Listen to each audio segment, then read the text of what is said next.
The Nosangreal story bears more resemblance to one of the Percival versions of the Grail story, the one in which the knight Percival finds the Grail.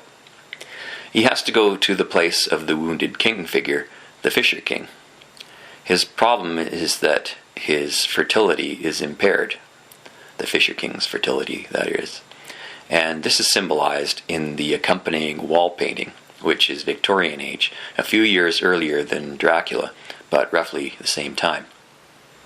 There are 4 hallows associated with this story, 2 of which are pointed in some way. There's a spear and a sword, and those are roughly pointed toward the Fisher King, or associated with him in the picture. They are on the same side of the picture and near him. So the Fisher King is not overtly, in this case, depicted as wounded, but you can see by the way he rests his head on his hand that there is something wrong with him. The pointing of one of the sharp implements toward the center of his body, his reproductive or genital region, suggests that it's a reproductive problem. In this version of the Grail story, the king's a little bit like Vlad the Impaler.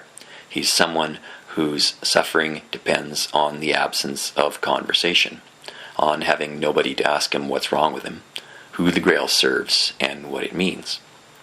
Although the Fisher King is surrounded by powerful tools of healing, they're useless until someone shows concern for him and talks to him. Today we have much the same situation, I think, and it's being enacted on a grand scale. This is why I think these vampire and Holy Grail stories have such resonance for us.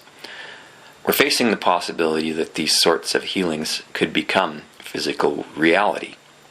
And we also have the cognitive dissonance effect, because the sorts of research that could lead to means of making people's cells younger again, regrowing their organs, or regrowing a new person from the remains of a dead one, have been effectively outlawed in Canada.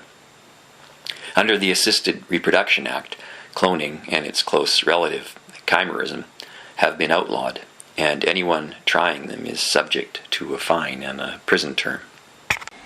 There are a number of seemingly complex issues in society today that really boil down to our capacity to find an alternative to the sacrificial principle, the idea that we can kill our way to eternal life or destroy our way to prosperity. These reflect the dilemmas of the Fisher King in the Grail story. The wounded king has to do with the way we look at cloning. The wounded land has to do with the way we either embrace or demonize carbon and its role in the environment and energy. The way we look at the world is largely learned through metaphors, stories. And we have very few stories that teach us how to go through the process, train ourselves mentally so that we are ready for abundance, success. And that's what I'm trying to change by writing this story.